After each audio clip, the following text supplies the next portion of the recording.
all county offices will be closed Monday, June 19th in observance of the Juneteenth holiday. All county offices will reopen on Tuesday, June 20th, 2017.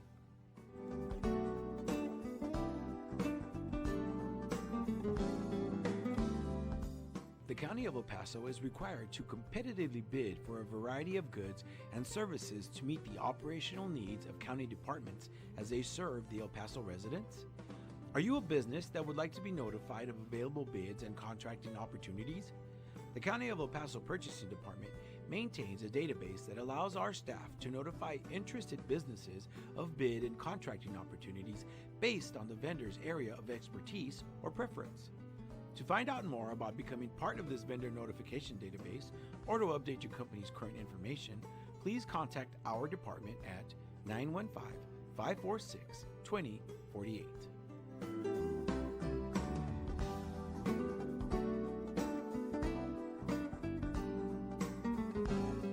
Here's an information technology friendly reminder on how to protect your mobile devices. Make sure the OS and software are up to date at all times. Download apps from reputable sites and closely review permission requests. Use a strong complex password. Turn off Bluetooth and other connections when not in use. Please don't download apps from third-party app stores and sites, and please don't leave your mobile device unattended in public places.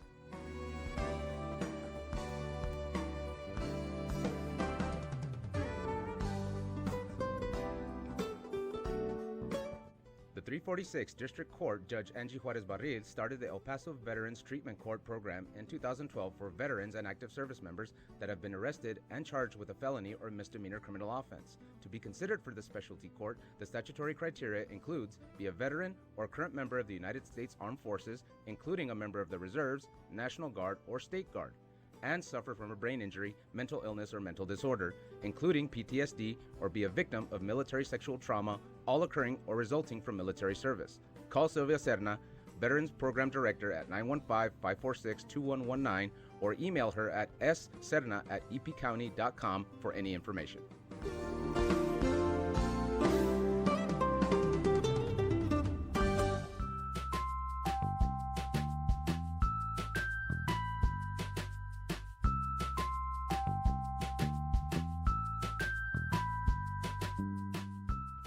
Commissioner Andrew Haggerty would like to invite you to his weekly breakfast meeting that takes place every Wednesday at 7:30 a.m. at Denny's Diner, located at 4690 Trans Mountain Road.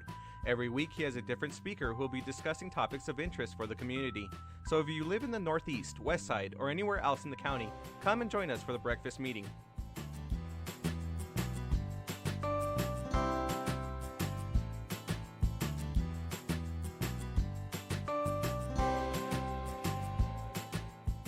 Go to youtube.com and search the County of El Paso, Texas. There, you will find videos highlighting some of the departments within the county. Don't forget to like our videos and subscribe to the channel.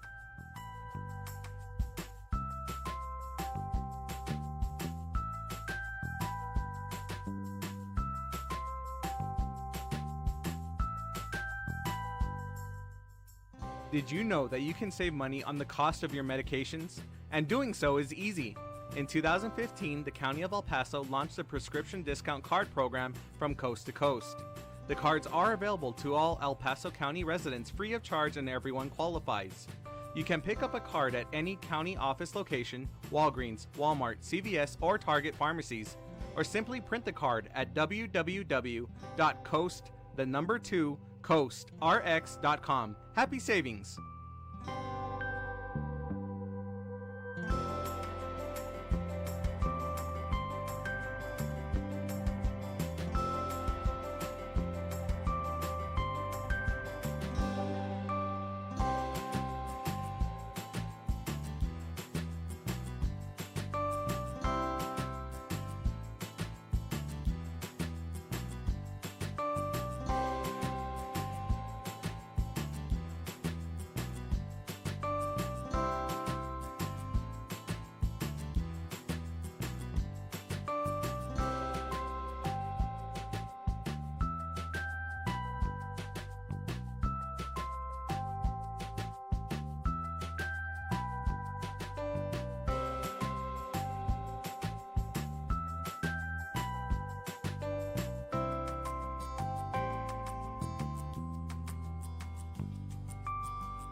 it makes me a better behavior. See the on-air sign. Good morning. Today is Thursday, June 15th, 2017. Commissioners Court is meeting in special open session. Caesar, before we get started, let's observe a moment of silence. Betsy, thank you for reminding us. For two of our county employees who passed away recently, Mark Macias from Fleet and Elizabeth Sanchez from the Public Defender's Office.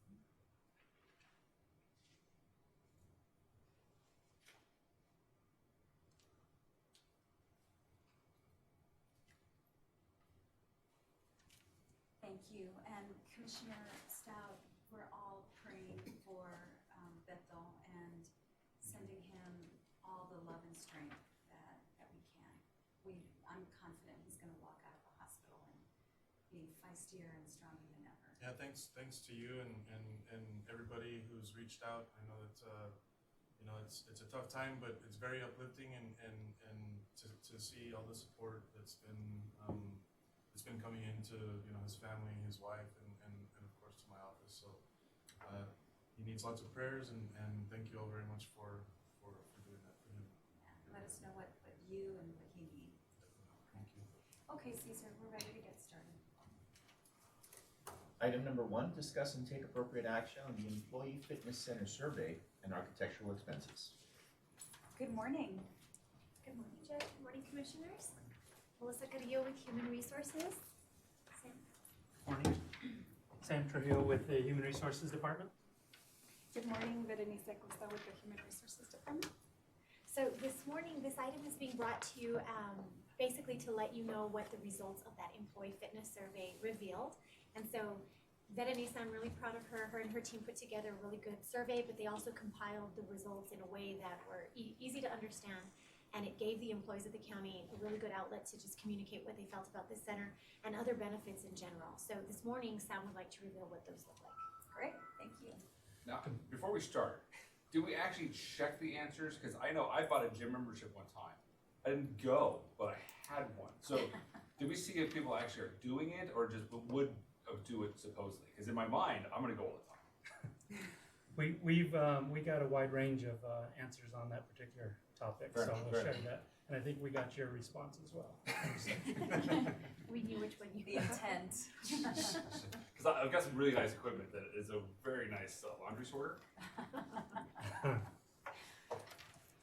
Okay, Judge, Commissioners, as you know, the Human Resources Department right now is charged with the administration of the county's risk pool board and also with the county's health and wellness plan. Over the last couple of years, our department, through the risk pool board, updated our strategic employee wellness plan in an effort to improve employee health and to control healthcare costs. The wellness plan has evolved over the years, and we've been bringing items to the court at various times throughout the year. But it has developed into annual health risk assessments, wellness screenings, annual well doctor visits, education and training, physical fitness, and tobacco and smoking cessation programs. The wellness plan is just one part of our effort to control the costs to not only to the employees but to the county. And this is seen because we have not had to raise premiums over the last couple of years in our wellness plan. So what we're trying to do is we're trying to continue with that momentum that we've created in the wellness plan with the various programs. And part of that momentum is to create a fitness and wellness center. The funding for that was intended to be used from the risk pool funds. We have not yet used any funding due to a lot of preliminary work that had to be done in order to get this project accomplished, including transfer of the lower level courtyard to the Human Resources Department, the development of internal design drawings so we can kind of have an idea of what we're trying to create, the development of an RFP for architectural services, and then budget and approval through our risk pool board. We are now at the point where we need to request and pay for architectural services, and we have already provided a presentation to the county's risk pool board, which has recommended approval of the architectural expenses, and we are now going to be seeking approval from the Commissioner's Court. Prior to that approval, what we wanted to do is we wanted to send out a survey to our employees to address if they would actually be attending the Employee Fitness Center, and if we had to charge a fee, would they be receptive to paying a fee? First couple slides you see on the screen is basically this county strategic plan and the human resources goals which pertain to this product. Won't spend a lot of time on that. The third slide is some highlights as far as what has occurred up until this point. And we're now at the stage of the survey. So our team did put together a really good survey, sent out to a lot of employees. We had a significant response rate, and today what we'd like to do is show you that result. I'm asking Berenice from our office to go over those results. Good morning. The survey was launched May 8th, 2017 through the county admin email, and it closed on May 12th, 2017. The respondents were asked 6 questions and provide comments and or suggestions. And there were a total of 637 respondents received, and equaling a 22% participation rate. If I could just interject real quick, Betty, when we conduct these surveys, oftentimes the response rate we see with surveys like this range from 7 to 12%. So to see a 22% response rate was really, really good. Okay, the first question asked whether they would use the on-site facility if the county offered an on-site facility. 90% responded that they would use the facility. The next question, would they utilize the on-site facility during what time? And 76% responded that they would use it after hours, after business hours, which would be after 5 o'clock. The next question would be how often would they utilize the on-site facility? 59% responded that they would almost always use the on-site facility. The next question was, would they be willing to pay a reasonable monthly fee? And 63% responded that they would. Now, before I go on to the comments and suggestions, just to touch base on the questions that you had, they're not on here, but we did ask if they currently use an off-site fitness center, and 67% responded that they do. And they were also asked, how often do they attend the off-site fitness center, and 42% responded that they almost always use the off-site fitness center. So I just wanted to. What does almost always mean? I don't understand. What is, that's a lot of gym time, almost always. That they almost always attend the facility that they're signed up for. The gym. Well, I mean, usually gym time is like 3 times a week, 2 times a week. Right. Almost always is a weird answer. And so the answers that we gave them to select from, what were the answer choices, Betty? Almost always, sometimes, every once in a while, rarely, or never. So it's the very top. Yes. Correct. So it's the very, you would assume that it would be at least 3 to 5 times a week. We got some fit employees. Or I'm guessing that as opposed to like walking around the park or like using a gym maybe? Yes, it's the actual off-site fitness center that they're enrolled in. So it asked, if you are enrolled, how often do you use the center you're enrolled at? It's just a weird Response. gym answer, I think. Yeah, I'm almost always at the gym. I don't know. Even my brother's not almost always at the gym. He's always at the gym. We have a separate program, our Healthy Lifestyle program, which tracks it by 8 visits per month. So we have the number of employees that attend at least 8 times a month because they get a reimbursement for the premiums. Which is, I mean, twice a week, which sounds more true to gymnastics. Yes. As far as the comments and or suggestions, the comments were, the majority thought that it was a good idea. Some suggestions, however, were to have available shower, dressing room capabilities, lockers, commercial grade equipment, free weights, a walking track, and to offer different types of classes.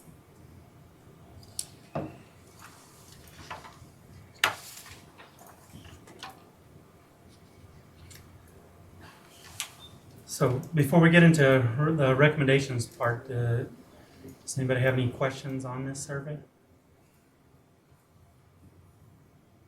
What we're looking at, this is a big investment.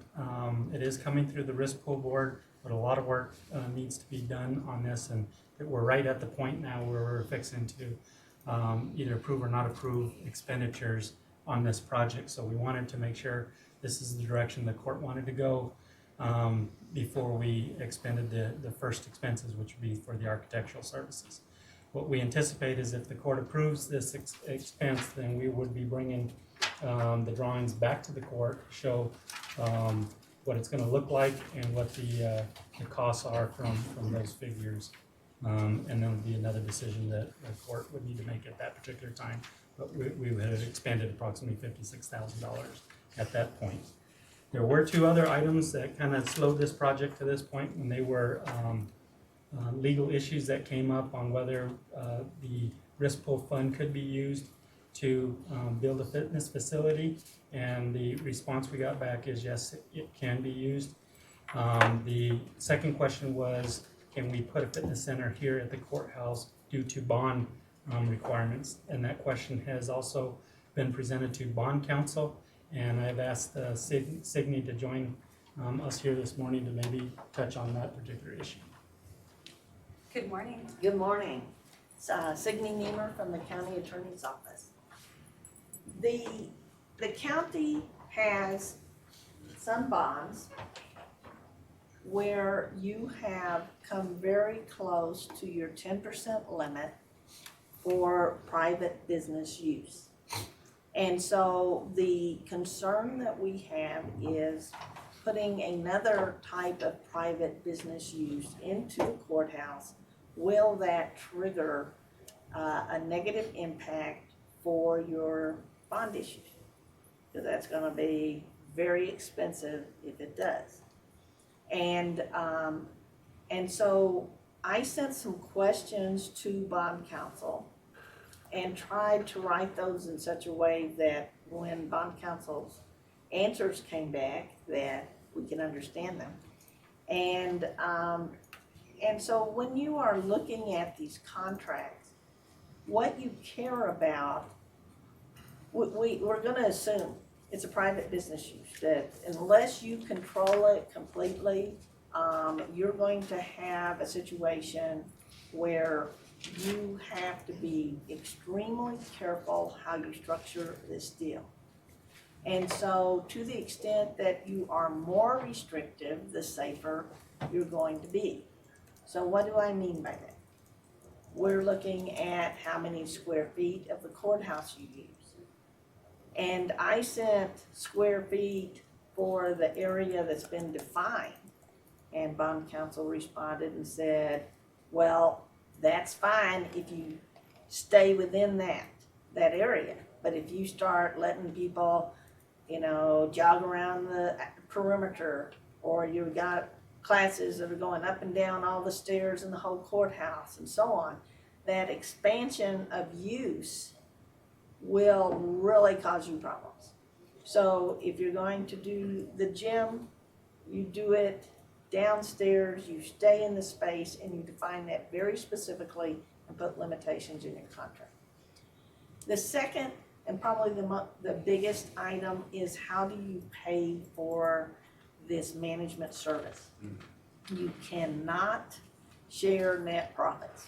Just don't even go there.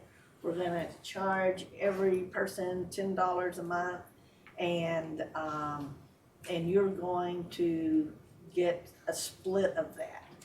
Don't figure it out that way. It needs to be a flat fee, and for the services that are provided.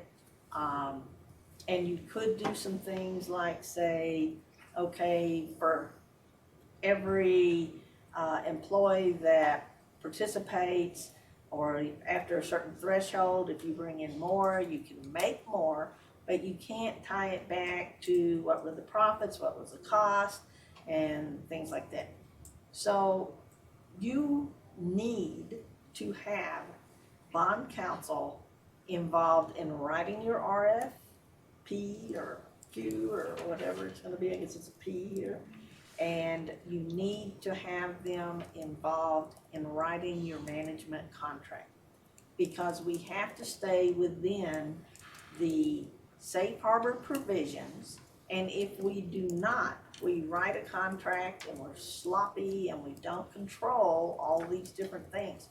Who are the users gonna be?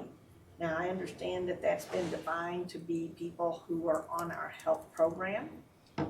So it could be covered employees and their families, their covered family members. Well, that would be a tight restriction on the number of users, so that helps some and so on. But you need to have that, and I meant to, but I didn't have time to look at the contract with bond counsel to see if it is broad enough to come in and write those kinds of contracts for us. And I tell you, I think that it is not, based upon my recollection. So you need to give the county attorney's office an opportunity to write a contract with bond counsel so that they will come in and provide that service to us. I do not feel qualified to do that, and I probably know the most about bond issues of everybody in our office.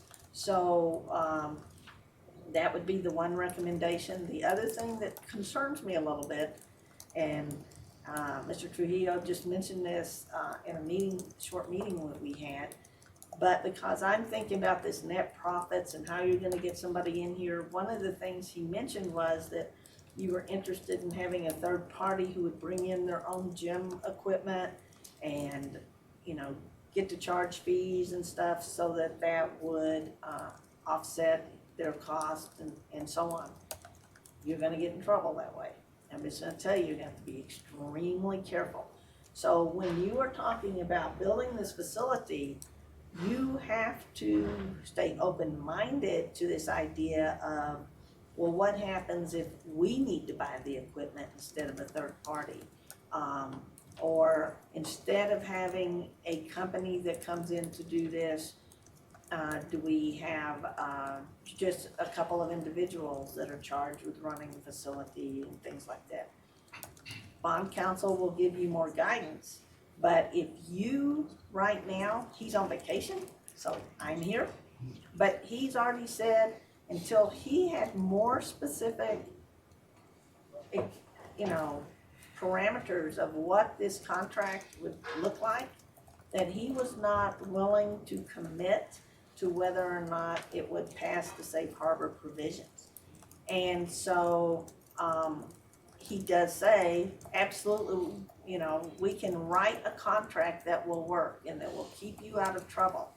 But you, El Paso County, have to be careful because of the 2001 and the 2012 bond issues.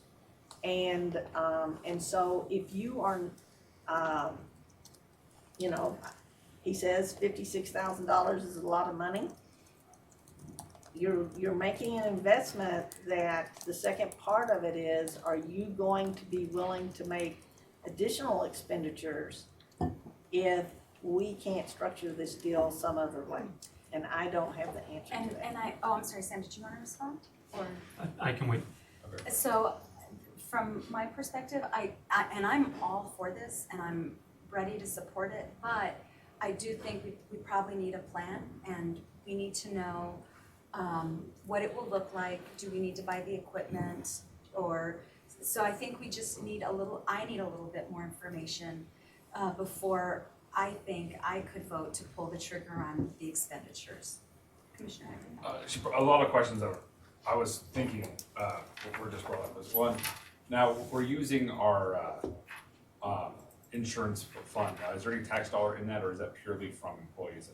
There is tax dollars on the amount that the county contributes into the fund, so there's a portion of the risk pool that is. My fear is selling to the public, we're gonna take some of your tax dollars to build a private gym for county employees that you're not allowed to use, one. Two is, I agree, it's gonna, you know, we're gonna have a situation where we're gonna have an outside vendor who's gonna either run it, which means he's gonna do everything he can to bring outside people in to make more money, because it's a small pool that he's selling from, which is county employees.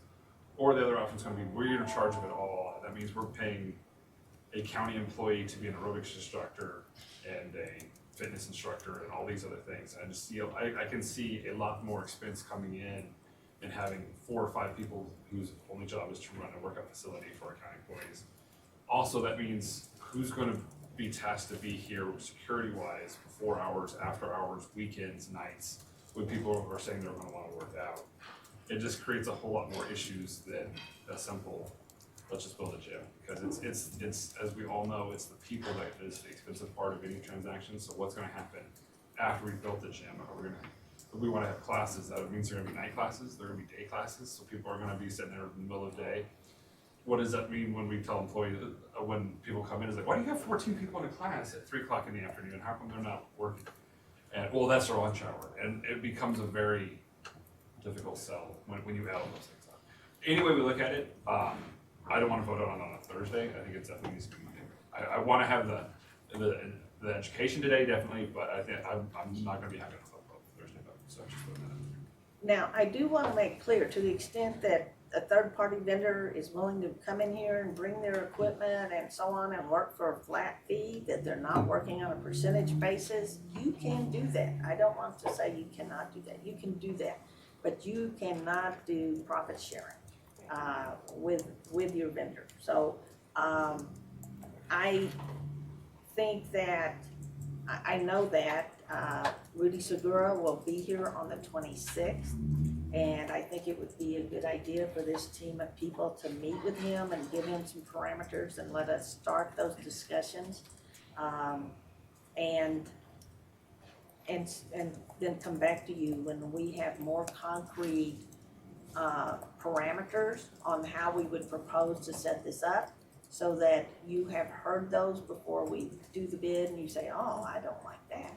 So that would be my recommendation.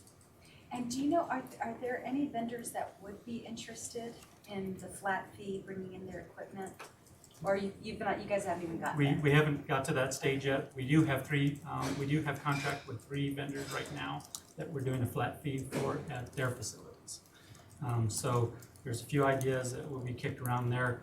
The reason we'd be, of course, dealing with the bond council is to make sure we stay in the compliance every step of the way, RFP, contract, and then how we set up the program. So I think that as you get that information and get that guidance from bond council, if you could then work with purchasing to see if it's possible for you to reach out to our vendors and float the idea to see if there would be interest, because let's say we go down this route and then find that there's no vendor that wants to do it that way. So just to do some more due diligence on that end. Commissioners, any other questions? I agree. I'd like to see a roadmap with the financials also plugged in to see which way we're going. And they could always do an RFI, I think, a request for information, which wouldn't be binding, but then would give them an indication of who was responding and showing an interest. But I will continue to work with this group. Sometimes it's difficult to translate what bond council is saying, and so we'll try to. So you'll be the official interpreter?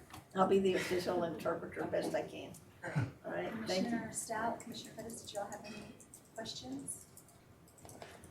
Okay. Judge, if I can make two comments on this real quick. Wanted to keep in mind that the whole purpose of this is actually a reduction in our costs to the public, to the county, to the employees. This is the whole reason we're doing the wellness program. So this is just one part of that. It's not just saying that we're going to have an expense for employees to work out. There's a reason why we're doing that, and it fits into that pattern. The second takeaway I got on that is that we're not going to allow any of the attorneys to participate in this wellness program. Okay. I second that motion. Commissioner Pettis. All right, so you guys have gotten some good direction. We look forward to what you bring back. Thank you. Thank you. Thank you. Okay, Caesar, so no action on this. No action on item number 1. Item number 2, receive a presentation on the reclassification plan project and status updates. Good morning, Judge and Commissioners. Melissa Carrillo again. Elsie West, you want to come on up? So this item is going to be quick. It's our reclassification update, and as you all remember, we started this plan years ago in fiscal year 2012. And what I wanted to do, I spoke with Betsy and we said, you know what, it's a good time before budget starts. We want to be able to show you what has happened. What has this plan done? Did it do any good? Did it do any bad? Where are we at? So we'll take a few minutes this morning just to go over some of those results. But like I said, it was first adopted in 2012. When we wrote the plan, we initially took it to the court and had it approved, and we defined what reclassification looked like. And so reclassification, in a nutshell, is basically any significant change in a position based on those responsibilities or those duties. One of the things we do internally is we define significant by 15% or more. And so we have some tools internally that help determine whether a job has changed or not. The plan also calls for 2 different methods in which positions can be reclassified, and one is during department requests, which happen throughout the fiscal year. We tend to work with departments to say, if this can wait till budget, please do so, unless you've identified the funding already. Due to a retirement or a vacancy, then we can work with them mid-year to create the positions that they need. The second method was that continuous review, which we all know better as the 7-year plan. And so that plan allows for the HR department to work with every single department in the county and making sure that the positions that are governed under each of them are still doing what that job description says they're doing, or if they've changed significantly, then that's the time that we want to change it to ensure we're not losing talent because they're working hard and we're not paying them according to what they're doing. And that's what that 7-year plan is. The big thing to this plan is it gained some teeth when the Commissioners Court chose to fund it in 2014 by giving it that $300,000 every single fiscal year to work with the departments that are based on that plan, that were outlined in that plan. So once that plan was funded, Elsie West, I had her come on in because she's been phenomenal in this entire plan. She's lost a few friends along the way. She does tough work. She has to go in there and she has to keep a very objective eye and make sure that she's analyzing based on job, skills, tasks alone. And she'll come back with recommendations on increases or red lines or when there's vacancies that need to be eliminated. That has occurred as well. So when that plan was funded, she's looked at all departments, and I'm happy to be able to share that with you. In fiscal year 12, we started with the Sheriff's Office. If you recall, we did not start the Sheriff's Office at the beginning of the fiscal year. We waited until 6 months into the year to ensure that the funding was not as, it didn't take full year funding. We started with the half-year funding or mid-year funding. We then went into fiscal year 13 and we did those 3 departments, county court admin, elections, and IT.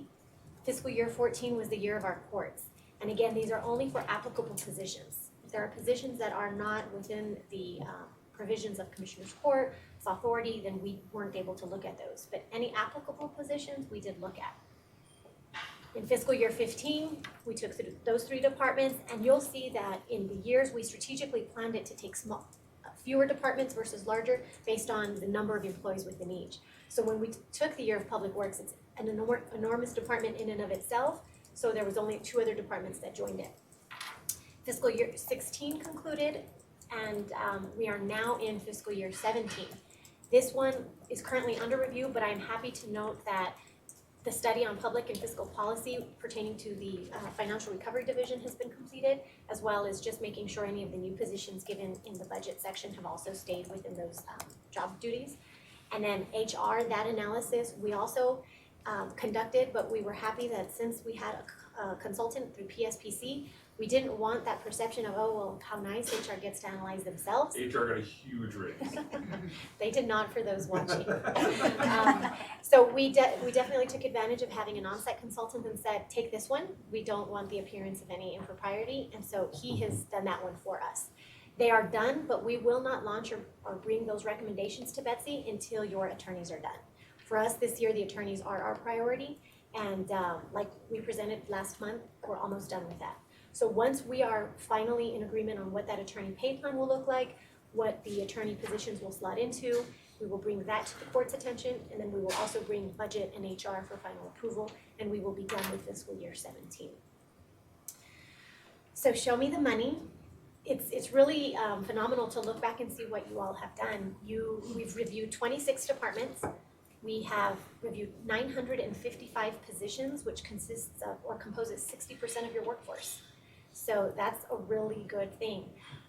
When we analyze those people, positions that remained the same, there was no change, 365. did not have any changes. There were 132 positions that were redlined. And again, this meant that if there was a significant observance of duties that did not meet their current pay level, the pay was redlined, meaning no pay was taken away, and they will encumber that pay once the cost of living and step increases, crosses them back at that threshold. So 132 red lines, you have 455 positions that were increased, and you have 3 vacant positions that were eliminated based on analysis that they were just no longer needed. So total impact for this past 5 years has been $1.4 million. And that looks like a lot of money, but I'm really, really happy to say that we all did this in incremental years by setting aside the $300,000. So we were able to help quite a bit of the employees. And remember, the purpose of doing this is to keep our talent. We don't want to lose our employees to other competing agencies. We want to ensure that we're keeping our talent and that we're also able to use our competitive pay plans to recruit the best of the best. Because when we have that talent working hard for you, the projects you have in mind will be accomplished because you have the right people in place to do that. So this has really helped us from an HR perspective, help you accomplish your goals as well. So we're really, really proud of that. Thank you, Melissa and Yes, Elsie. Do you all have any questions? Tricia? Thank you for the update. Yes, sir. I guess pertaining to the, with the creation of central administration and budget and fiscal policy, we did allocate additional funding for staff. And I know there were some staffing changes that were made to best accommodate, the offices given at the time. Perhaps it was insufficient or with limited resources, but I guess how does that factor in? Because there were some employees that already, I guess it may not have been done through the regrade process, but through the advent or creation of the office, there was adjustments made, and so that's why I guess I'm looking at budget fiscal policy this year and admin and in the future years. I guess how do those two processes, I guess, come together when reclassifying? So, and correct me if I'm wrong, but I think what you're asking is how did those reorganizations play into this when those new departments were created? Yes, and and I guess how are you are you taking that into consideration? I guess that there's already been, that the court already, I guess, took some action specific to that with the creation of those offices. Yes, sir. And so what's really good to say is that when we started in 2012, we were looking at jobs. Elsie and I had some jaw-dropping moments throughout this experience because there were positions that had significant increases because they had not been corrected, in many years. The last study that the Commissioners Court engaged in was in 2006. It was called the FLISA study of 2006, and the entire project was outsourced. But that wasn't just pay. That wasn't really about pay and grades. It wasn't. It encumbered so much more. And so when we came in, there was a lot that we were able to correct. As we create new departments, we're doing it right from the get-go. So when we're creating those positions, we're writing job descriptions based on the expectations of court, the expectations of your chief admin. And so those positions, and I'm going to skip to this next slide, this is what's left on our plan. Next year, we have 2 offices. We have 2 big offices, our county clerk and district clerk's office. And then in fiscal year 19, it's kind of the catch-all that's going to close this continuous review period up. And you'll see county admin is on that, criminal justice, which was also one of your newer departments, and then the sheriff's office, because we started, we just want to make sure that we didn't leave anything off, and then we're going to go forward. And the reason I say this is because ideally, when we get to fiscal year 19, there should not be any significant impacts unless jobs have changed since then, because we did it right in the beginning. Okay, so look, I think what you're talking about, Commissioner Pettis, too, is so even though county budget and fiscal policy is new, fairly new, there have been changes even since it was established. So when it was originally established, it was established with a department head and 4 or 5 support staff. And then since then, we've added additional responsibilities. So we moved financial recovery from under the county clerk to budget and fiscal policy. That changed someone's supervisory role from supervising 4 people, and this would be, for example, the deputy budget officer. From supervising 4 people to supervising 27, but directly adding another entire division, which when you're doing classification, that's an actual one of the measures, is like how many different functions and how many people are you supervising. So that impacted the classification, even though it was a fairly new position. We're trying now to avoid getting back to where we were in 2012.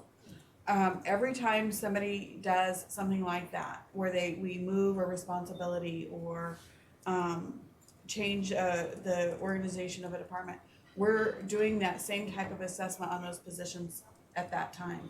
So that we don't have to wait 7 years and be back at like, okay, now what's changed the last 7 years, and expect to see the same kind of impacts for reclassification going forward. I also wanna note that when you all started this, Commissioners Court was looking at, back in 2012, another pay study. And we asked the auditors, how much have pay studies cost the county in the past? And I believe at that time it was between $2 and $4 million each time in 1 year. And we knew that that is something we couldn't afford, especially at that time. And that's why we said, would you all consider a 7-year plan? And that helped us phase it in over time, so. And if I could just kind of pitch in on that, Commissioner, I believe one of the questions also is like we're looking at budget this year, and we looked at them not too long ago. We didn't look at grants at the time because they've been inherited grants. We didn't look at the, from the county clerks, like Betsy was saying, we didn't look at those positions, but we did go back and we did look at the positions that were analyzed at the beginning to make sure there weren't any additional changes. When we make the recommendation, it's not, these positions that we looked at not too long ago will be staying the same, but the new ones will be changing because those Had never been looked at. Okay. And I think as long as that's just clear, because I remember we did get a media request on it and the staffing changes that were made regarding staff.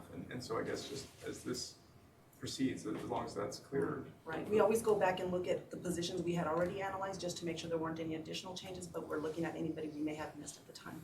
But there will also be an impact, or there may also be an impact, or should be an impact.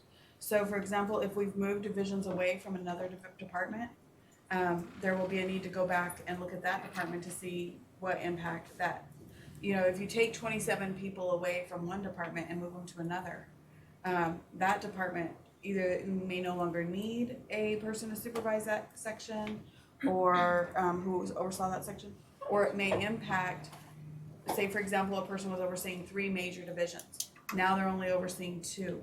That may impact their pay as well, their classification.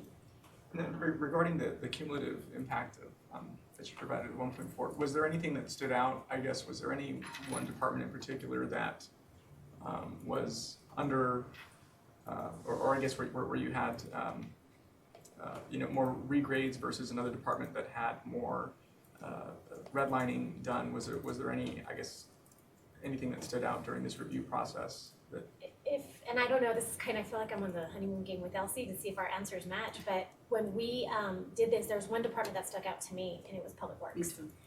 And so when we looked at Public Works, they have almost 300 employees, and a large majority of their custodial staff and the road maintenance workers, those were underpaid for quite some time. And so when we did the red lines, those are ones as part of the policy when we have Betsy sign off on these. If there's a significant change, we have to be able to justify it to her. And she was like, what is going on? And we were able to convince her by showing her not only are their duties, maybe once upon a time their duties were to literally screw in a light bulb, because that was some of the information we got from the department. But they don't do that anymore. In the past decade or more, they've changed. They now do light bulbs. They also do electrician. They also help with light maintenance work. And so as those duties morphed and changed, their compensation never did. So Public Works was probably the biggest one in terms of increases by far that we saw over the past 5 years. And red lines, I don't think there was a department that stood out where they were overpaid, where there was a department that was overpaying their people.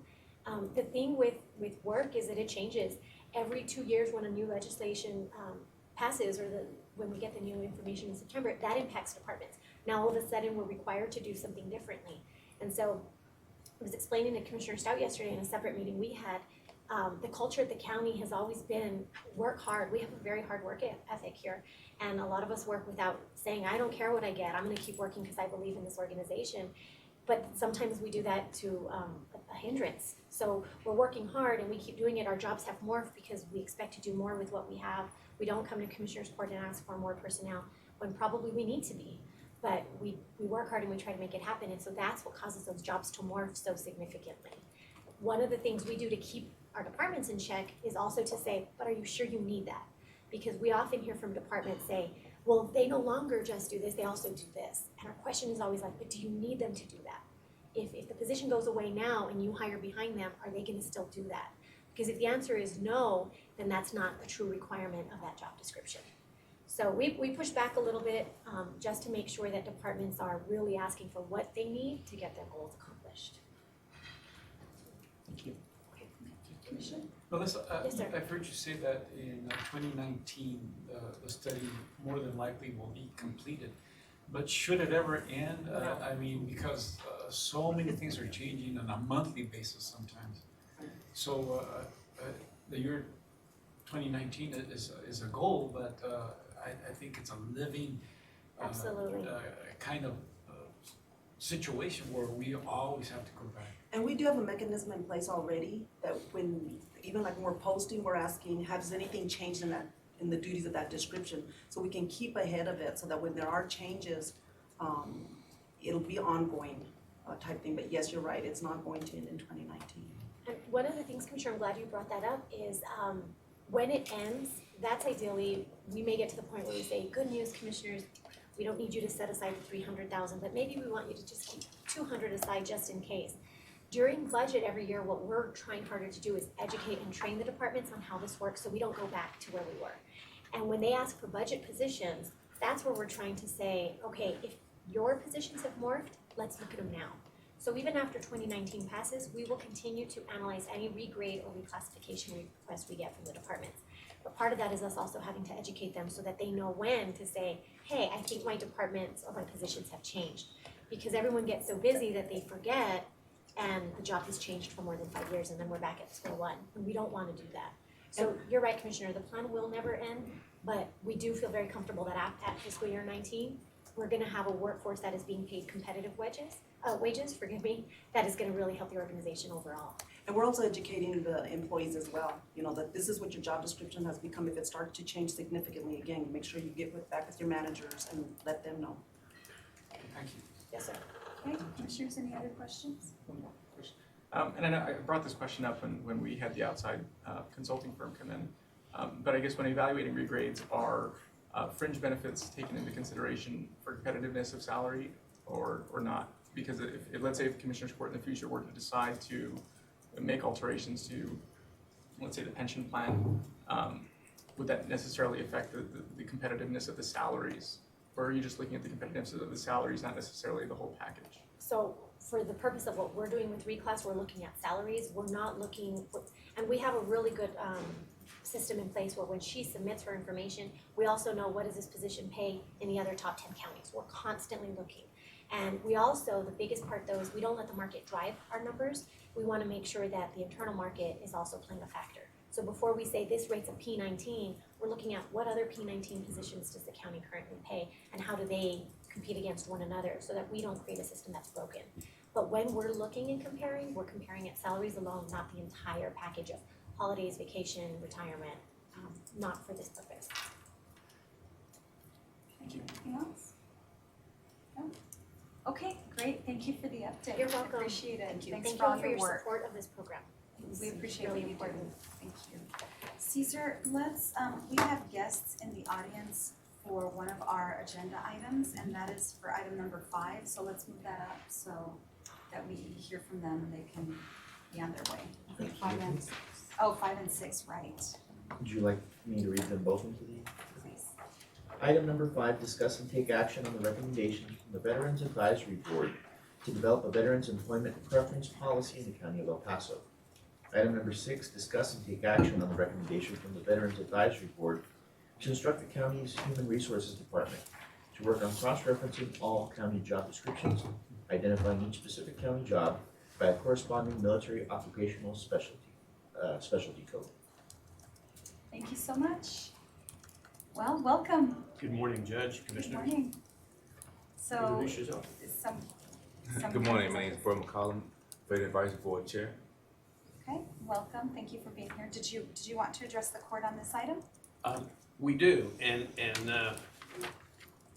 the idea of the Veterans Advisory Committee to recommend policy changes, public policy changes to the court that affect veterans in our community.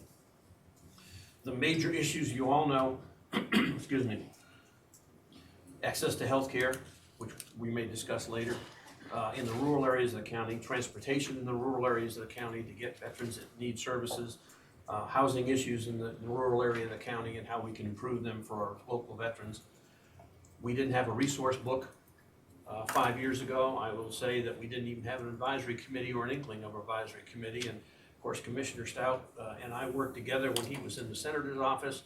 And when he came over here, Darrell Mond had been going door to door trying to get a Veterans Advisory Committee, and Commissioner Stout picked up the flag, and very quickly we had an advisory committee, which is a public statement by the Commissioner's Court that you're concerned about veterans. It makes a big public statement. So we talk about employment services in the rural areas of the county and how we can improve those by having a policy for hiring more veterans. There is a gap in a veteran looking for employment in the civilian life because he doesn't have a piece of paper, a license or a certificate or some college degree that says I'm 26 years old and I've done this for my last 10 years, 8 or 9 years. Whereas a civilian, 26 years old, I went to college, I got my certificate, I can go to work for the county. We need to look at how we trade off the military experience.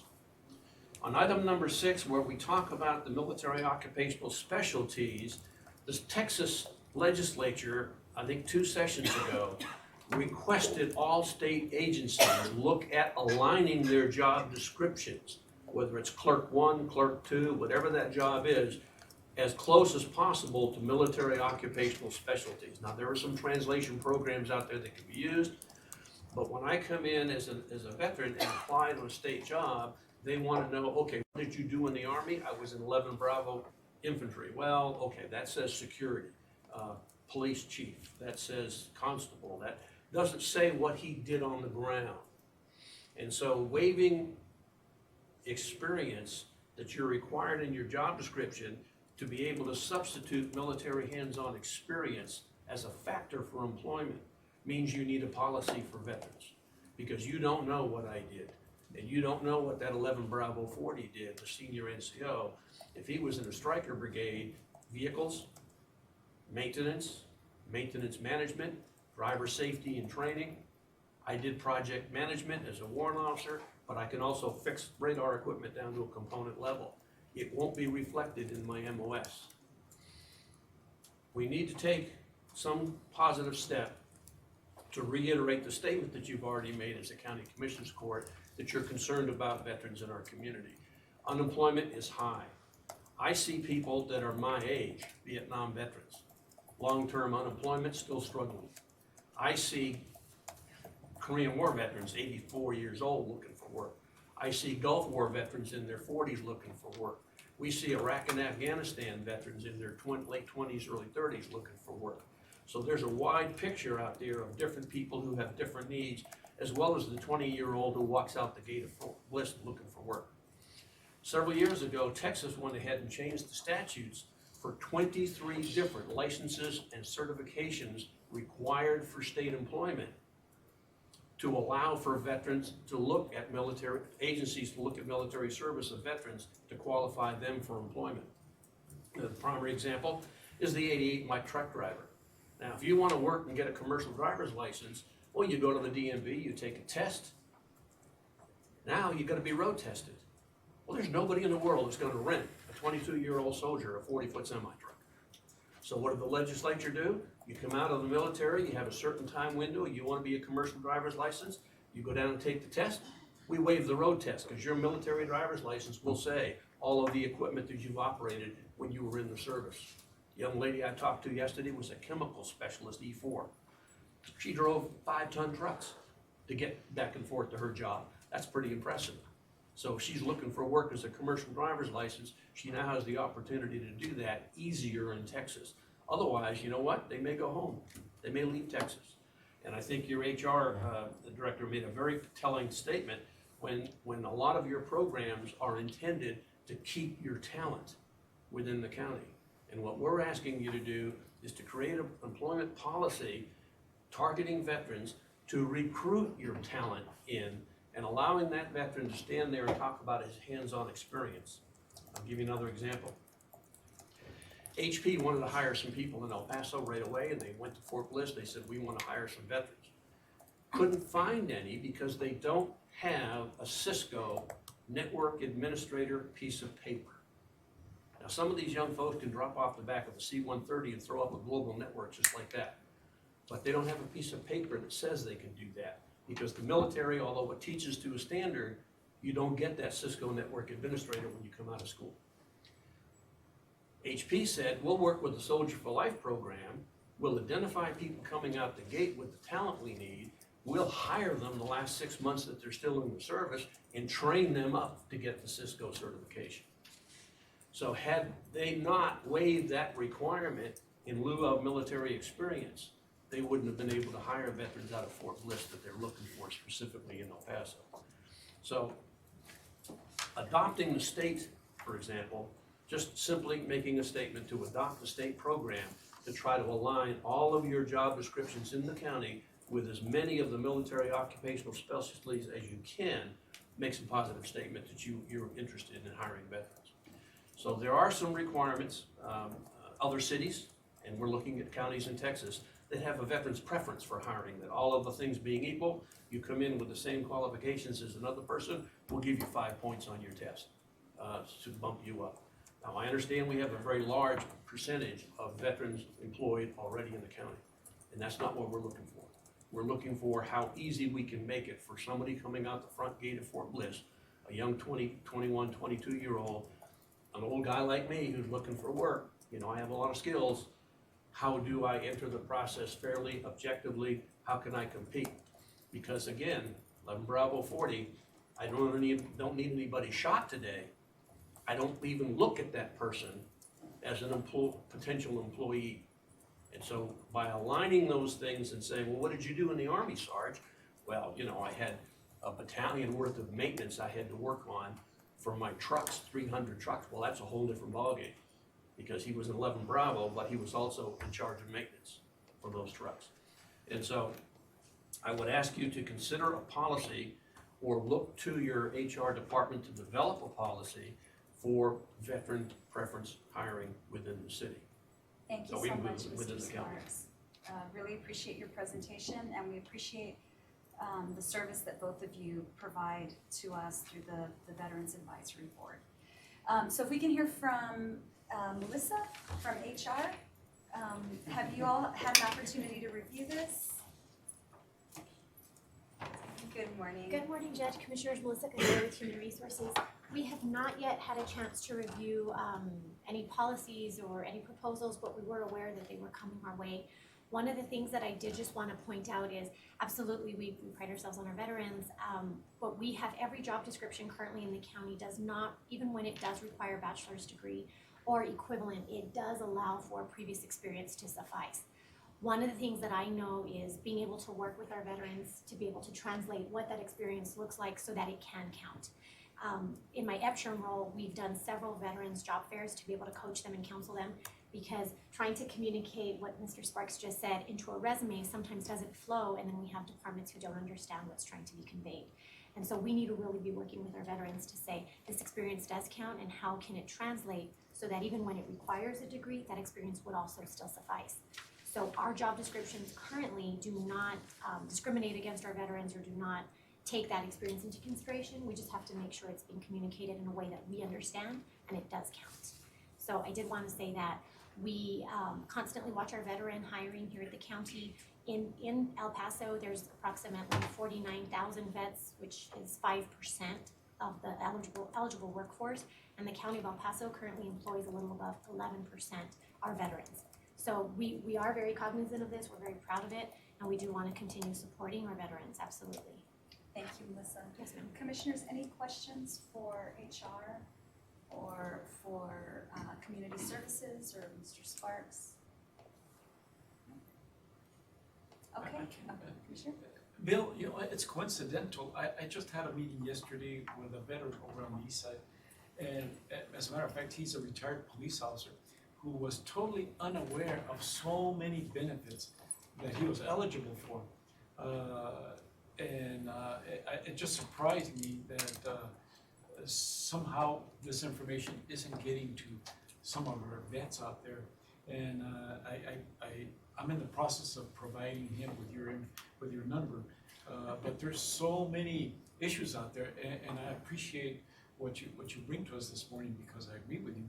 And I was just very surprised that the lack of information that gets to many of our veterans. And it's not for a lack of trying, Commissioner. I mean, the VA, at all the different VA agencies, they do a tremendous community outreach. But there's always that person who misses. It's not on Facebook, it's not on social media, it's not on Snapchat, which is where I go, because that's what I do as a 20-year-old. And so trying to find those avenues to get the information out. I worked with a veteran side by side on issues up in the Northeast. He's the district commander of American Legion. And when we worked on the city transportation to get Sun Metro to look at veterans in need and how we can help them get into the mainstream of the transportation system, he looked at me after this was all passed and done by the city, and he said, I didn't know there was a Sun Metro program. And I worked with this guy side by side. He's been in meetings with me where we proposed it and talked about it, and it went right over his head. And he's a commander of several American Legions here that need to get that information out to their lodges and their posts. So I understand community outreach is very difficult. You can lead a horse to water, but you can't force the horse to drink. So it's very difficult. People go into the congressman's office. I'm not getting services I need. Did you know that this agency was here? Did you know that? They just don't know it's there. The same with benefits and resources. And so one of the things that I think the county judge, back in the day, you may remember Task Force Victor, we did it over at Lomaland. We brought 40 some odd agencies together that had veteran components and said, what do you do? How do you do it? How do you talk? And we brought people together. As a result of that, look at today. The city has advisory committee, the county has advisory committee, the senator has advisory committee, so that every level of government in our community is now working on the veteran issues. We had homeless veterans pulling their kids out of school because they're homeless and have to change apartments. Did you know there's a federal program that requires the school district to keep that child in his school with his friends so he would not be disturbed? And that means bringing a bus from the Northeast to the West Side if necessary. Nobody knew that there was a specific program with people in the school districts designed just to do that for homeless veterans and active duty soldiers. So yeah, outreach is important. But you've made a statement when you stood up the Veterans Advisory Committee, and so we're trying to get you to look at your policy changes, and this is one of them. The resource book was a big one. I'm not comfortable to say that it's 100% perfect, but it's a big one. You're going to have a press release next week. It's on the website. That was a little push-pull, and then there was no tab to get there. I want you to understand how internet works. 2 clicks, I want to see it. 3 clicks, I'm already bored. 4 clicks, I've moved on to something else. That's the millennials, that's the young people. So on the veterans, for the county, you had to go to departments, way up in the corner of the website. You had to know that. You had to go to V for veterans to pop up the veterans service officer, and then you had to click on resources. Wasn't going to happen. Now it's on your front page. There's a direct link to veterans service officer, and second link right there, it says resource book. And you have a community-wide book that covers all kinds of resources for veterans, from the homeless veteran right up to education, where do I go to get my health care, et cetera, et cetera, et cetera. That's a major improvement for the county. I think you've all heard my speech. We know the city is 225 square miles, 250 square miles, give or take some for annexation. But the county of El Paso is 1,100. And folks in Cañutillo and Tornillo, they don't know where those services are. They're way out there. And so anything we can do to reach the folks in Horizon City, Montana Vista, Waco Tanks, in Tornillo, to get them aware of what services are, the community outreach, and that's what we're asking. And on this case, it's just employment services. How do we make the veteran know that they can come in apply for the county employment and use their military service as credit toward the experience factor or the education factor for that job and not be dismissed. Because that happens, they get dismissed. Yeah. Another thing, we want to make sure you bridge the gap, because we know that human resources are doing a lot of things with outreach. Then again, what's the other side? You got two sides: outreach. Also, you got the employment piece. That the employers that want to actually post their jobs understand the gap. What, like I said, with MOSs, AFSCs, different branches of services of what they provided to the table. And that was the thing too. Is like what training these employees, the employers that are actually opening job listings, what kind of training they getting to understand the military piece. That was the biggest issue to bridge the gaps. First of all, I want to thank y'all for the work that you've done, and I'm glad that we have the resource book up and that we're going to be presenting it to the public next week. Finally, it's been a long journey with that one, and you're right, it's not perfect, but it's definitely going to be helpful. You know, I was having a conversation with Betsy, I don't know, a week or two ago about this, and I really like the idea of trying to match up the MOSs with the job descriptions. It's something that we worked on in the Senate when I worked for the senator, and you know, it's something that I suggested would be I think positive. I definitely think we should look at how to do that. I'm not sure. And I also think, have we looked at other counties and cities that have like a veterans preference, and to just talk to them and see if it's actually beneficial. I know that there were some issues brought up that it may be unfair or skewed towards men, because there are a lot more men that are veterans than there are women, and so you know, we don't want to put women at a disadvantage because of the veterans preference. You know, do you all know, have y'all looked at other counties or other cities that may have that, and how it's been for them, and if it actually, you know? I'm not aware that we've looked at other cities or counties and how it's been, Commissioner. What we did look at, I know I looked at the total veteran population, and 90% of the veteran population is male. And that's from Bureau of Labor Statistics. And so that is one of the concerns. As we were researching this, I do know we came across a concern about the disparate impact of having these policies. I mentioned that to the Veterans Board. They believe that you know, the federal government has it as a mandate. The federal government, it does not subject themselves to the same standards that we have for EEOC, and so or for equal employment opportunities. So I know that is discouraging from the veterans' perspective. So we have not analyzed what cities and counties have it and what has the outcome been. And it would be interesting to see what is their veterans' employment rate, like what percentage of their population are veterans, if they have a veterans preference policy versus what we have in our community. And I will tell the commissioners that Texas has a goal in their statute that each state agency should look toward hiring veterans at a 5% level. There are many agencies that don't even come close to that, at 1% or even lower, and there are several agencies that exceed that. So it's a goal, and I'm not asking the county to set a goal when I clearly understand that we have a large percentage of veterans already hired.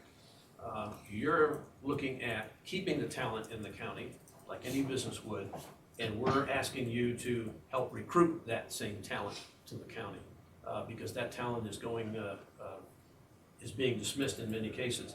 I will tell you that from a women veteran perspective, these are some very startling statistics, that the highest, fastest rising number of homeless veterans is women and children.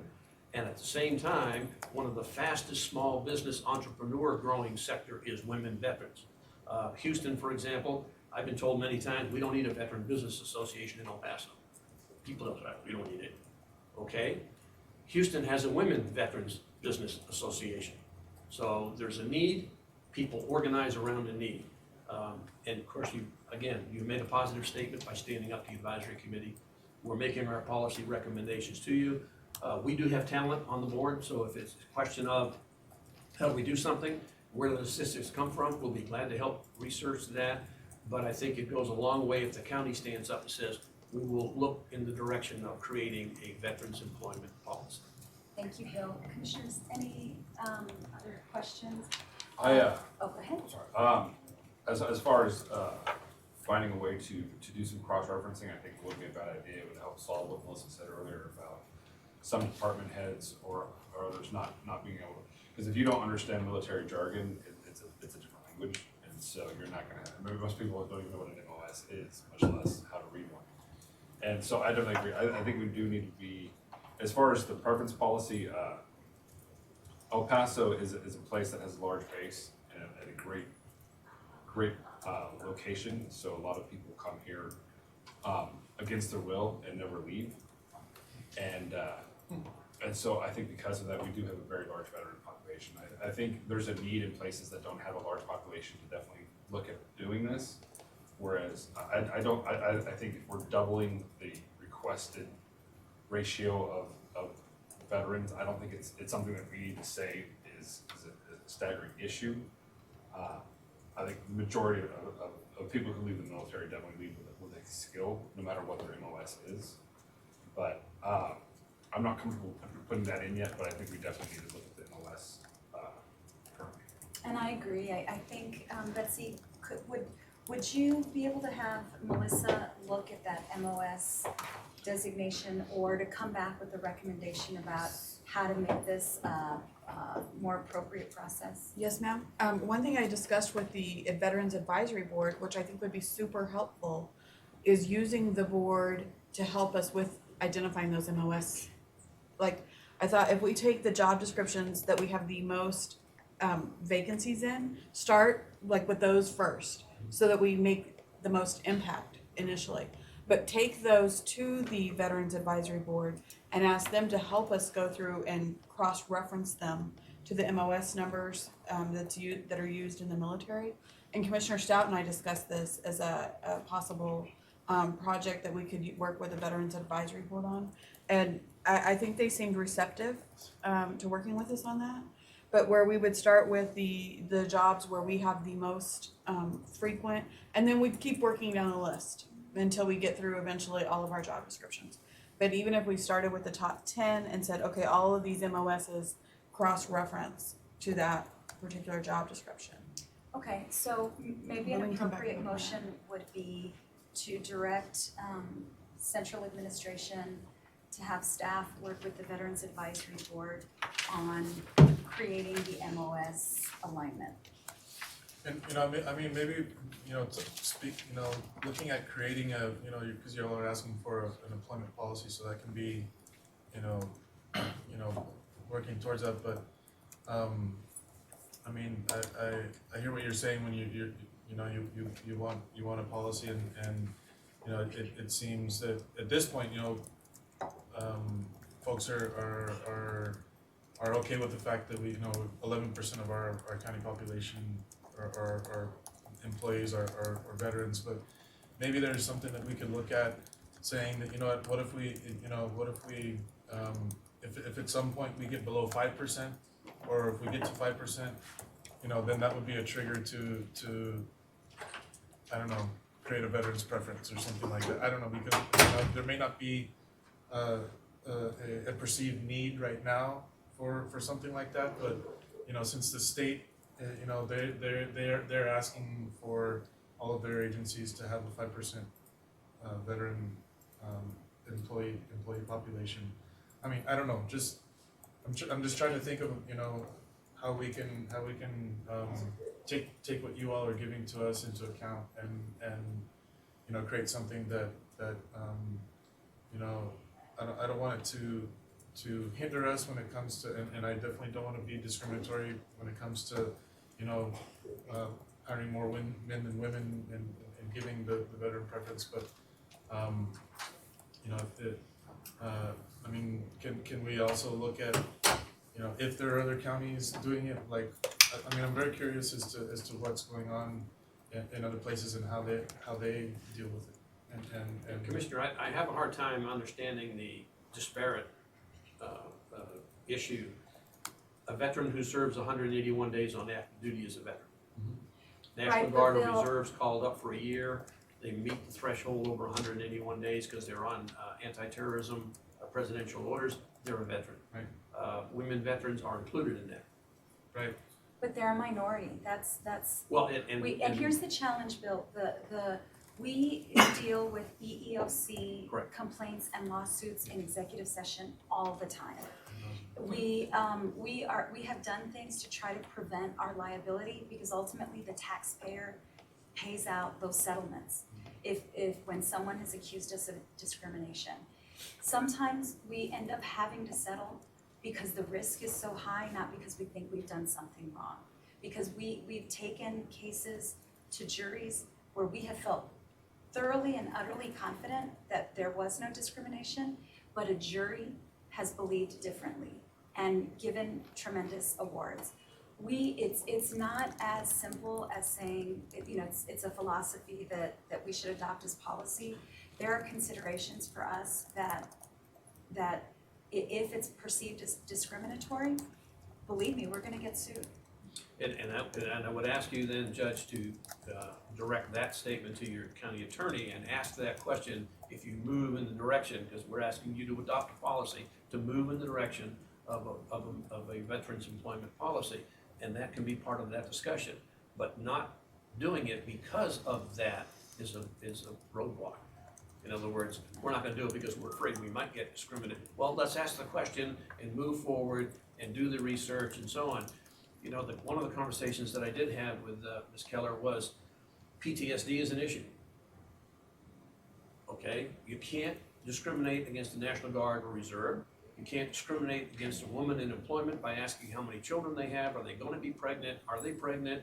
Okay, you can't discriminate on minority or racial issues. If you're blatant enough and dumb enough to say it in public, you're going to end up in a lawsuit. So we understand that environment.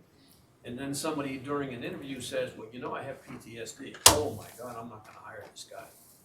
But PTSD is an ADA as a disability.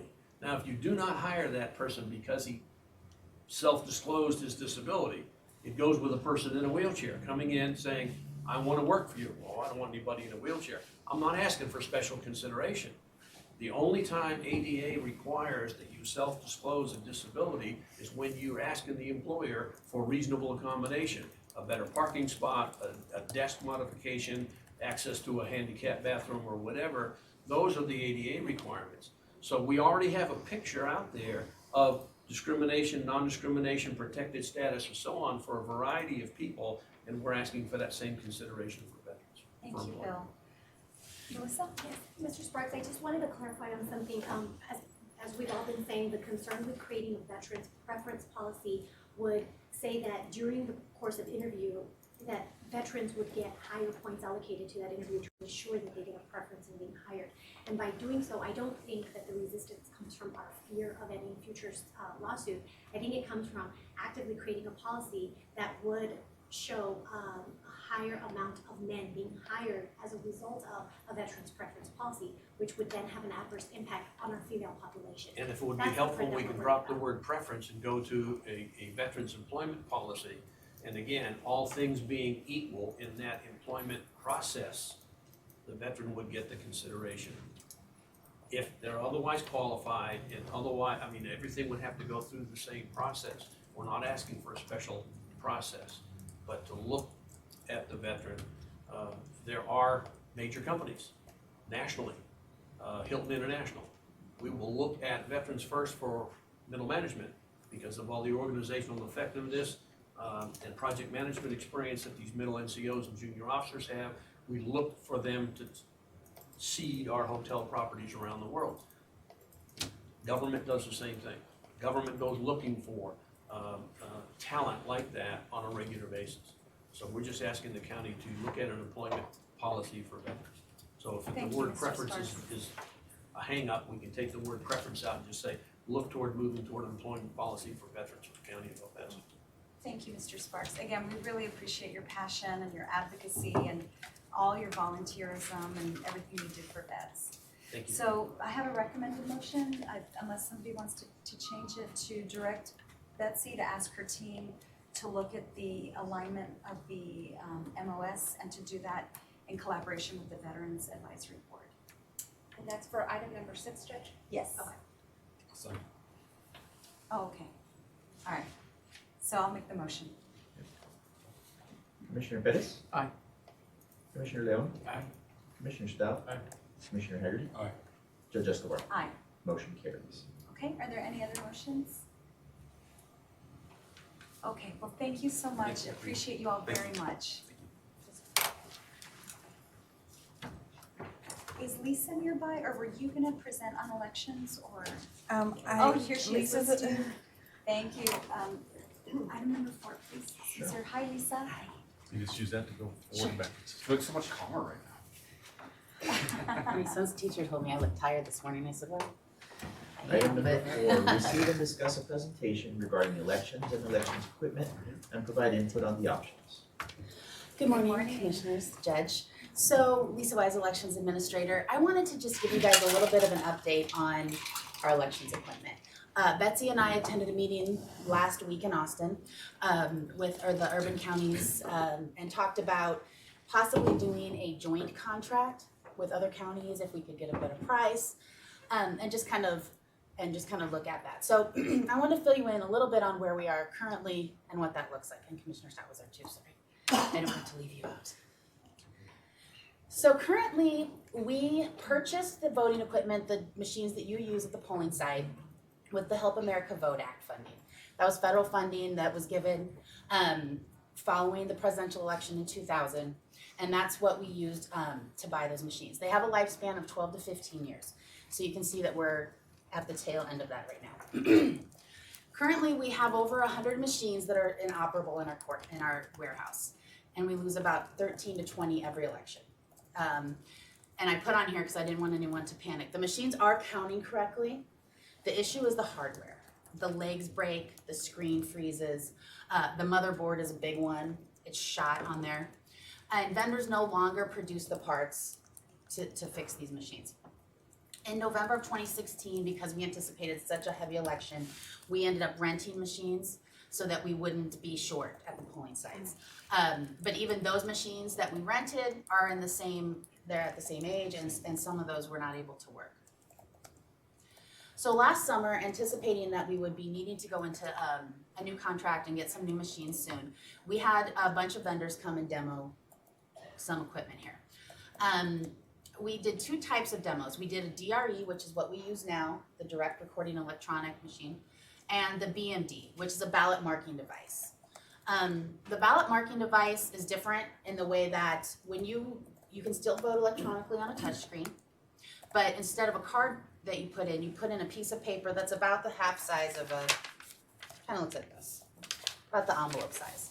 You put it in and that activates your ballot instead of the card. Then once you're done voting, it prints it out how you voted so that a voter can check, look and see if they agree with how it marked. And then once they go up to the poll workers, it feeds it into the actual counting machine. So the machine doesn't do any tabulating. The voter still has something that they can look at to verify, yes, this is how I wanted to vote. It's then kept in that counting machine as what, like a lockbox, ballot box. So then there is a paper trail for any time if we were to be audited, anytime if there was a judge who had a court order to open a ballot box for a recount or anything like that.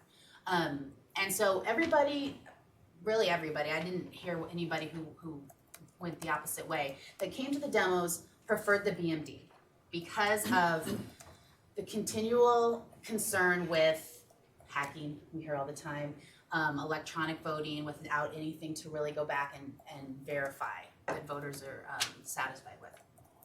So those ballots would be kept for 20 to 22 or 6 months, depending on the election. And those machines, the reason that we as a department preferred those BMDs as well is because they don't tally, you can use them for both early voting and election day.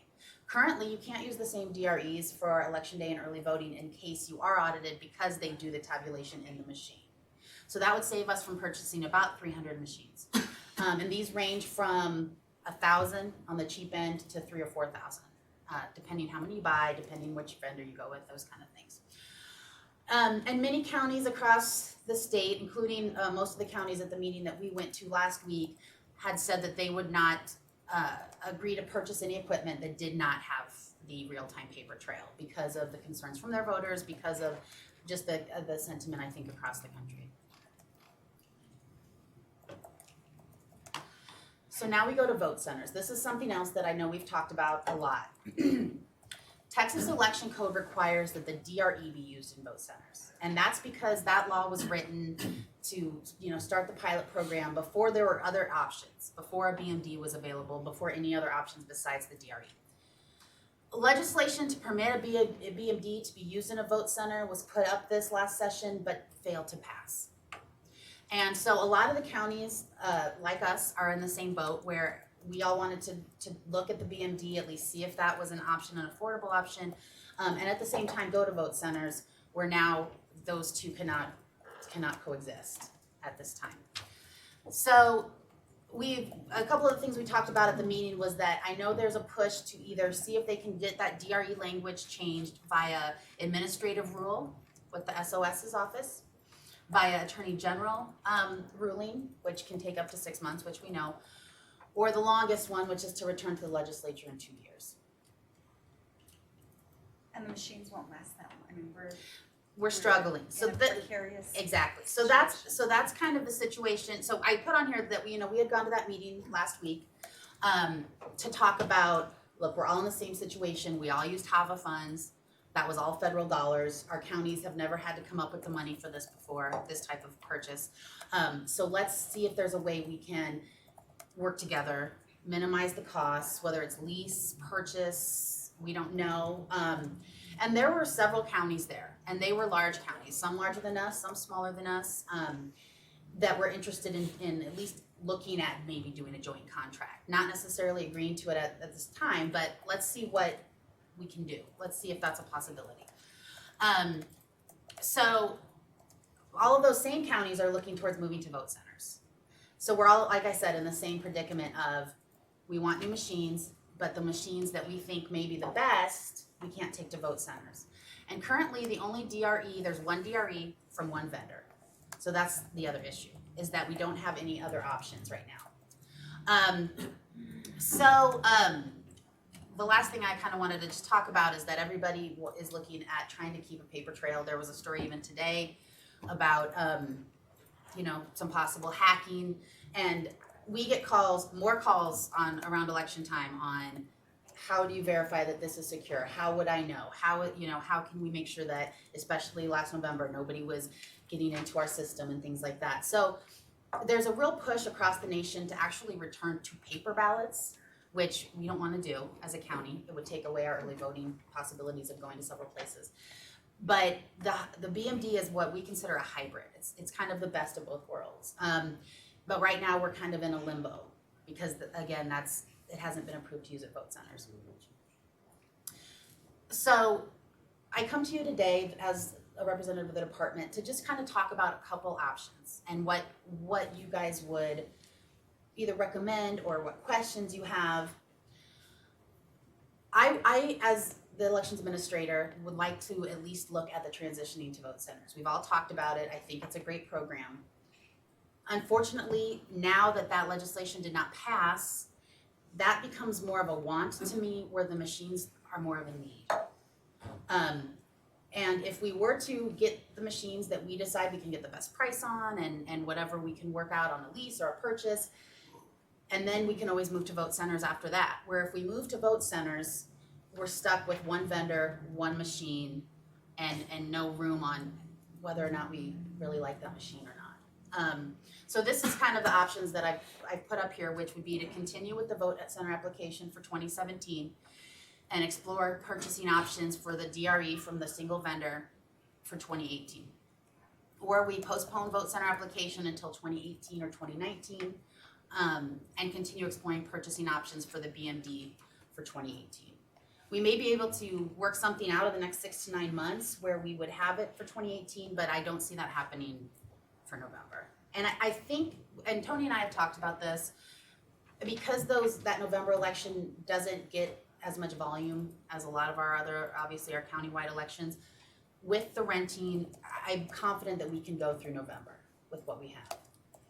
But when we look into 2018 is where, especially a primary in this county, where that's kind of the big show, I guess I would say, I have very strong concerns about what these machines look like.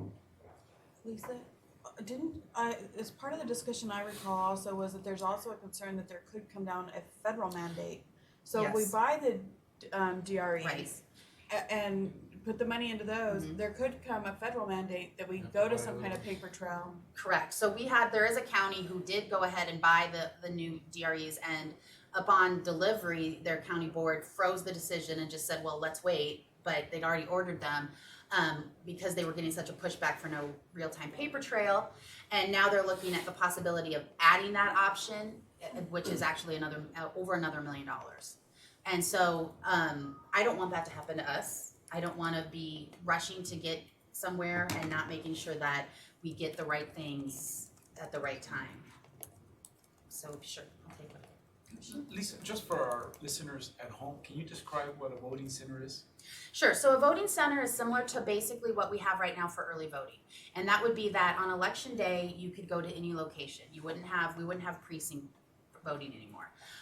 You would just be able to go to our courthouse, our Bassett Center. We'd have about 100 countywide, and it would just be held the same way as election. Regardless of where you live. Exactly. It doesn't matter where you live, as long as you're registered in the county, you would be able to go anywhere. Thank you. Sure.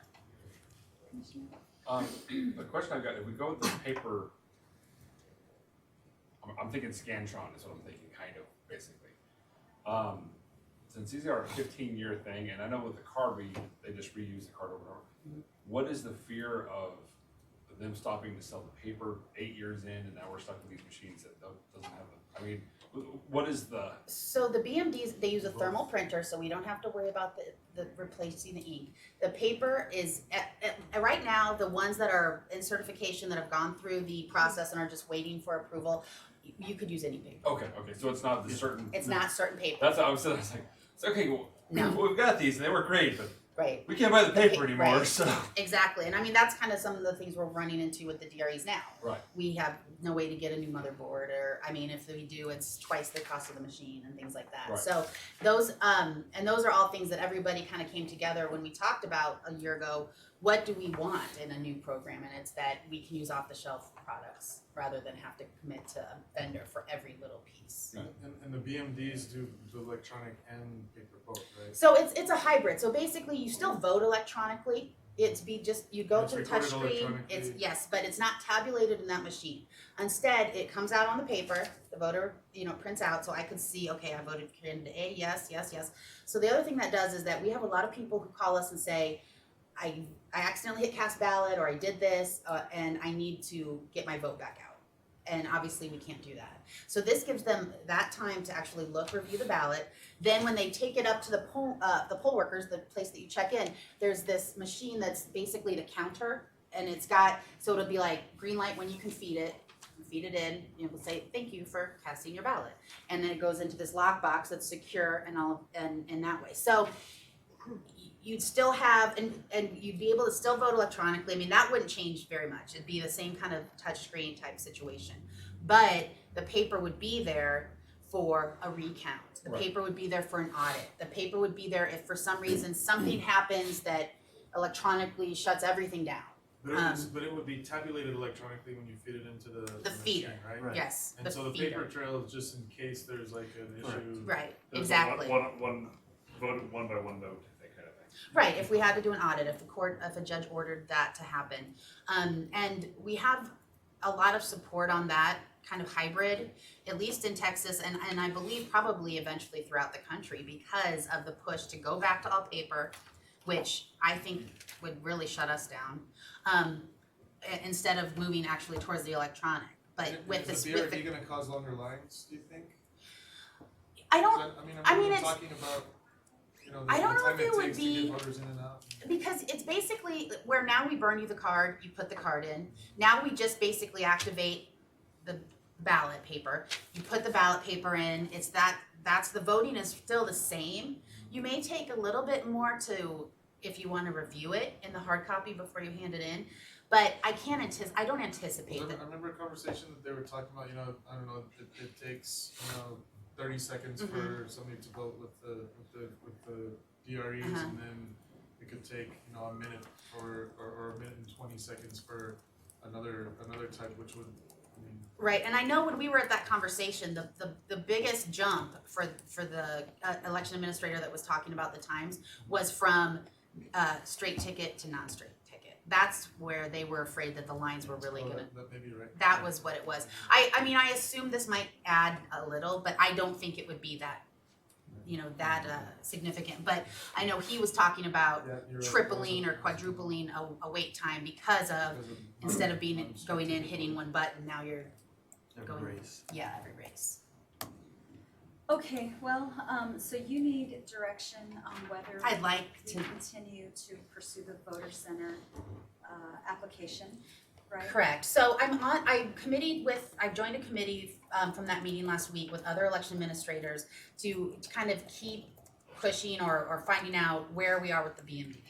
And so I'm obviously going to stay with that and at least try to see is that, and even if we decided we didn't want to go to the BMD, I'd still like to have at least more than one vendor as an option. I think that really sticks us in a way that if we don't have that, and there could be 2 or 3 more options that come through certification here in the next 5-6 months.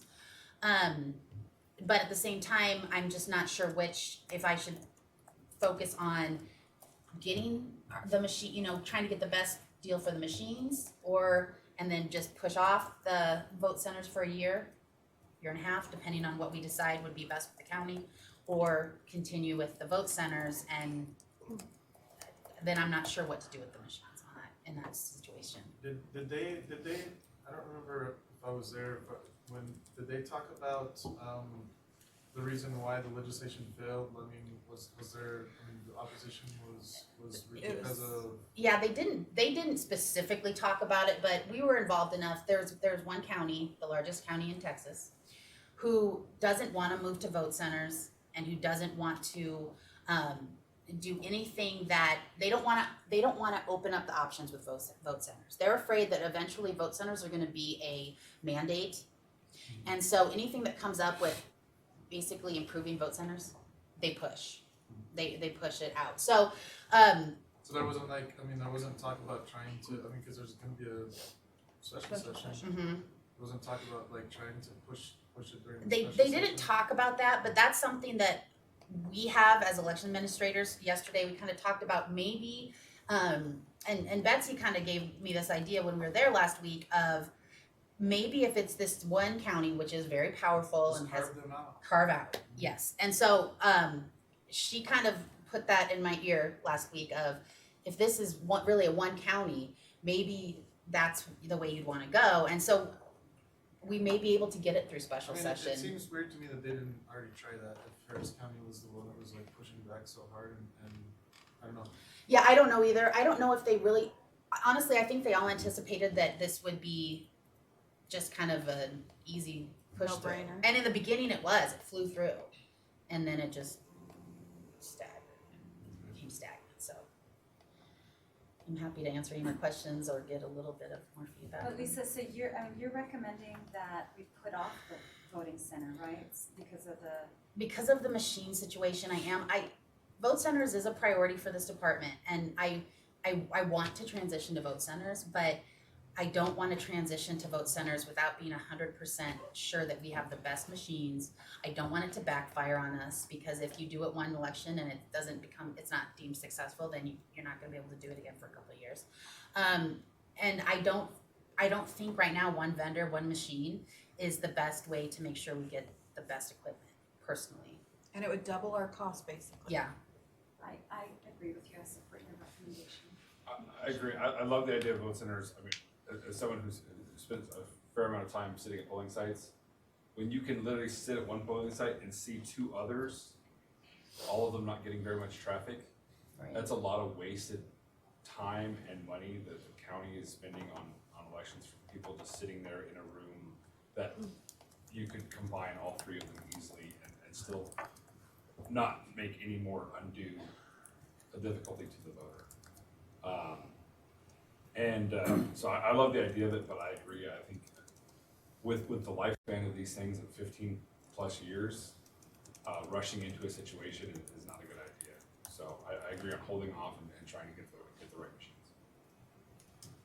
Commissioners, your thoughts? Commissioner Pettis? You know, in speaking with folks who were running some of the voting sites, you know, I was asking about the low voter turnout, and you know, saying how the county was considering this transition to regional centers, and you know, one of the issues that was brought up, and I think one of the advantages, your office has access to a lot of data that can be shared publicly, and it would be interesting to know, because this individual brought up the concern, because I've been an advocate for voting centers as well. And I was telling him that, and this person said, you know what, but we get a lot of people on election day that are elderly, that walk to the voting sites, and you know, I think of people like my grandparents. No matter what you tell them to do, like we'll say, hey, we'll take you to Bass, we'll drive you. They don't want to. They want to vote at their voting place.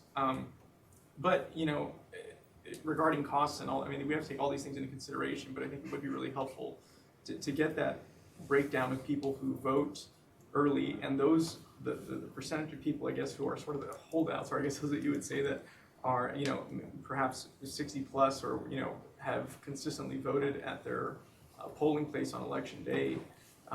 You know, because then that's going to require some changes in behavior for those individuals, and I think, you know, one of the overall goals, I think, you know, we want to make voting as easy as possible for people to go and vote. You know, I think a lot of people just think it's cumbersome or whatever the case. I don't know what, you know, there's a variety of reasons why, you know, voter turnout is low. But since you all have access to that data, I think, you know, maybe looking into it and, you know, providing sort of a breakdown of here's how many folks who voted, or perhaps here's how many people who were consistently voting at their polling places have transitioned to voting early. I know, and this is how many are holdouts, because that ultimately impacts, I think, Sure. you know, voter turnout in the future. And we're not, a vote center is not necessarily gonna close all of those spots either. So that if we have a school, I mean, schools are honestly usually the first ones to go because of the fact they have poor parking, the interior space is not ideal. Security, schools don't love having us in there. But we also know that there are some parts of the county that we will have to keep schools because that's what's there. So it's not that those will all be closed, and that's one of the things we are looking at is, you know, how many people, is this a really heavy election day site? And if it is, then, you know, we may look at keeping it. And that's different schools we've looked at. I mean, if these guys can bring in the same people regularly on election day, then shutting it may actually be more harm than good. And that's obviously not one of the sites that, like Commissioner Haggerty's talking about, because I mean, if they're getting voters, then it, you know, it's serving its purpose. It's when we have sites that get 6 voters. Well, there's another data that we don't have is on election day how many people go to vote and are told they're in the wrong location. I know. Don't go to the next one, right? You know, where you're told, my wife teaches in Socorro. She normally votes in Socorro, even though she lives in the Northeast. You know, but I mean, I see sometimes people come in at 6:30, like, I need to vote. Ooh, you need to vote at the west side. I'm not going to make it in time. No, you're not. And I think I think all of us support the vote centers. And it's important that we move to that. The question is, with this really precarious situation that you're in with the machines, is that something we should postpone for a year? Right. And there is a piece of federal legislation, I don't know how far it will go, that addresses some more federal funding for machines.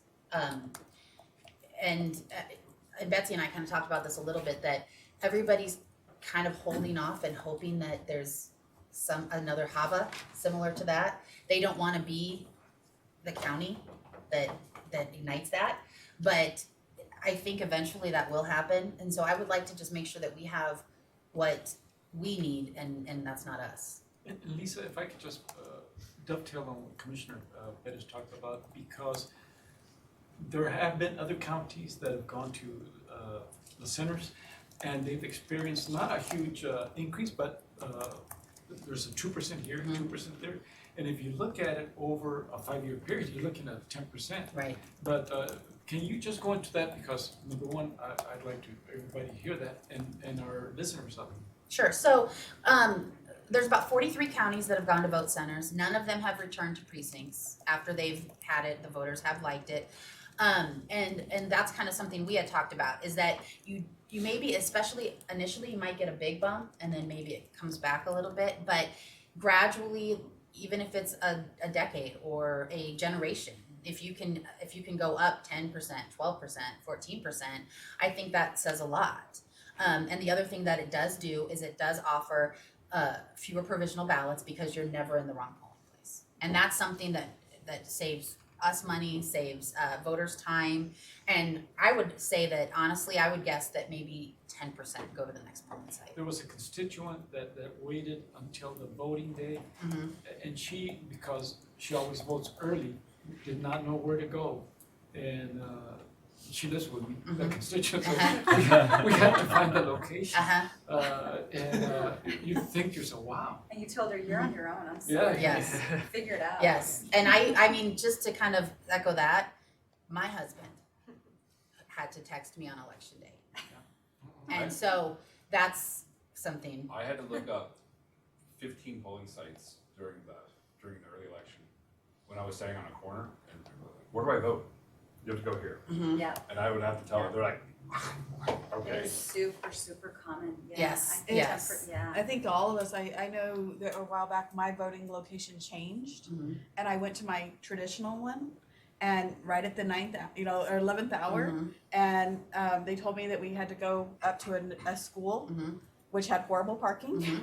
And I mean, if I didn't work here, I probably would. My husband was like, "Let's go home," and I was like, "Nope, we're going." You know, and it's like line out the door. And I'm like, they can't. They can't make me leave. Right. If you're in line, you'll vote. But it happens to a lot of people. Yes. It does. Okay, so the question is, is everyone okay with postponing for 1 year? Commissioner Pettis, yes?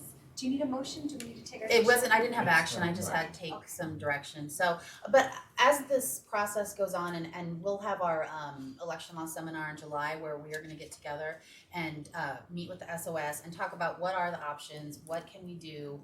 I will come back and give you an update after that, so. Thank you so much. Thank you guys, Really thank you very appreciate the much. update. Item number 3, pursuant to the Texas Local Government Code Section 115.021, audit and settle all accounts against the county showing the attached listing and direct the payment of those accounts. Okay, this is paying bills. Any questions or a motion? Move to approve. Second. Commissioner Bettis? Aye. Commissioner Leon? Aye. Commissioner Stout? Aye. Commissioner Haggerty? Aye. Judge Escobar? Aye. Motion carries. Great. Thank you, everyone. Appreciate it. We are adjourned. Would y'all like the view this week on the It's big. PowerPoint? Yeah, it's bigger. Yeah. In 2015, the County of El Paso launched the prescription discount card program from coast to coast. The cards are available to all El Paso County residents free of charge and everyone qualifies. You can pick up a card at any county office location, Walgreens, Walmart, CVS, or Target pharmacies, or simply print the card at www.coastrx.com. Happy savings!